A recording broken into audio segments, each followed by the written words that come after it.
ఒంగోలు రాజకీయాల్లో మునిపెన్నడూ లేని విధంగా మాటల యుద్ధం ముదిరింది. స్థానిక ఎమ్మెల్యే దామచర్ల జనార్దన్ తనపై చేస్తున్న దుష్ప్రచారాన్ని మాజీ మంత్రి జనసేన నాయకుడు బాలినేని శ్రీనివాసరెడ్డి తీవ్రంగా ఖండించారు.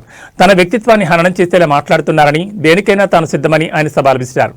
నీపై వచ్చిన లేఖలు నేనే వ్రాయించానంటున్నావు, నా కొడుకు మీద ప్రమాణం చేసి చెప్తున్నా, ఆ లేఖలకు నాకు సంబంధం లేదు, మరి నీ కూతురి మీద ప్రమాణం చేసి నువ్వు నిజం చెప్పగలవా అని బాలినేని ఘాటుగా ప్రశ్నించారు.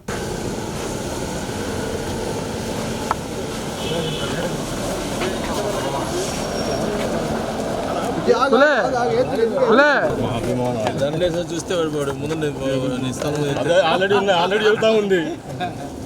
ఆల్రెడీ చెప్తా ఉందన్నా స్పీడ్ చేస్తాను.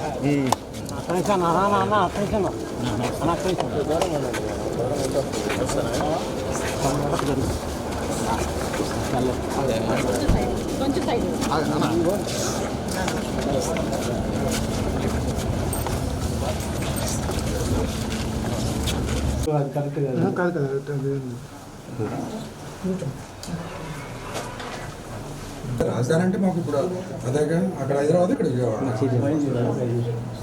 పైకి లేసినట్టు రిలాక్స్ రిలాక్స్ బండి మీద వచ్చి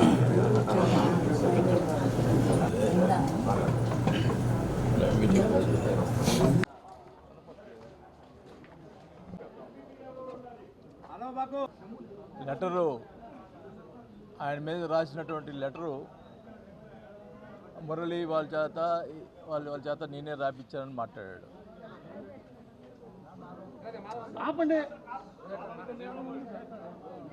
ఆయన ఎమ్మెల్యే అధికారం రాకముందులా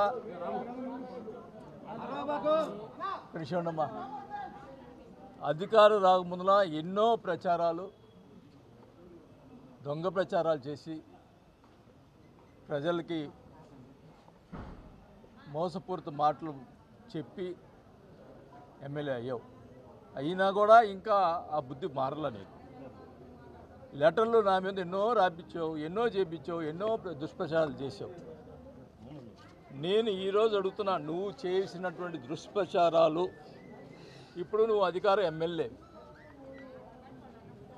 నువ్వు దేవుడే ఇది చేస్తాడు. నేను అడుగుతా ఉన్నా, లెటరు నేను రాపించాను అని చెప్పి మాట్లాడుతున్నావు.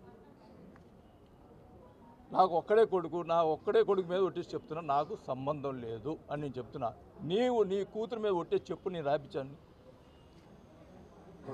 ఇంత దుర్మార్గపు మాటలు ప్రజల్ని ఇంకా ఎలా మోసం చేస్తావయ్యా? ఒక పక్క ఎన్ని ఆక్రమణలు జరుగుతూ ఉన్నాయి, ఎన్ని జరుగుతూ ఉన్నాయి. 14 సంవత్సరాల నుంచి గుడిసెలు వేసుకొని వాళ్ళు ఇల్లుంటే రాత్రి వచ్చి లేపించేస్తావు. ఒకవేళ ఉంటే వాళ్ళు అది ప్రైవేట్ ప్రాపర్టీ అయితే గవర్నమెంట్ వాళ్ళ చేత, పోలీసుల చేత చూపించు, వాళ్ళకేదో సాయం చేసి చేయించు. రాత్రి అసలు పోలీసు వ్యవస్థ ఉందా ఇక్కడ? ఒక రౌడీలు వచ్చి గుడిసెలన్నీ తీసేసి అర్ధరాత్రి పూట 100 మంది మా బైకులు వేసుకొని వచ్చి చేస్తే పట్టించుకునే పరిస్థితి లేకపోతే ఏం దౌర్భాగ్యం ఇది? ఇంత పరిస్థితి. నేను సంవత్సరం 6 నెలలు ఏం మాట్లాడకుండా కూర్చున్నా, హైదరాబాద్లో పోయి కూర్చున్నా. దానికి ఏమంటావు? ఎప్పుడో వస్తాడు పోతా ఉంటున్నావు. నేను అడుగుతా ఉన్నా, గతంలో నువ్వు ఓడిపోయినప్పుడు 2 సంవత్సరాలు అసలు కనపడ్డావా ఇక్కడ? కరోనా టైంలో ప్రజలు కనపడ్డావా? కరోనాలో ఎంత కష్టపడ్డా మేము, నాకు తెలుసు, నీకేం తెలుసు? ఇంట్లో కూర్చున్నాడువి, ఊరికి మాట్లాడబాక. నువ్వేమైంది ఏడా? ఒక్కడు మాట్లాడేవాడు ఉన్నాడు ఇక్కడ, ఒకరి గురించి ఒకరు మాట్లాడుకునేవాడు ఉన్నాడు. చూసా సంవత్సరంన్నర, ఏంది ఇది? ప్రజలు ఇబ్బంది పడుతూ ఉన్నారు, మాట్లాడేవాళ్ళు లేరు. అందుకని మాట్లాడుతున్నా. నన్ను ఎవరు ఏం చేసుకున్నా ఏం పర్వాలేదు, నాకు ప్రజలు కావాలా, నేను ప్రజలతో ఉంటా, నాకేం పర్వాలా. నేను అదేమంటే ఆయన చేసిన పనులకి జనసేన అండ అని మాట్లాడటం అది తప్పు.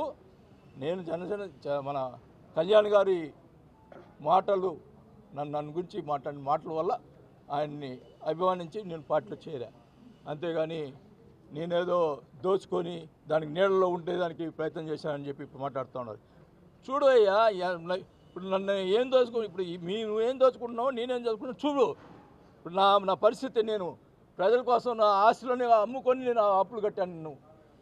ఆ సంగతి నాకు తెలుసు, నా బిడ్డలకు తెలుసు, నాకు మా భార్యకు తెలుసు.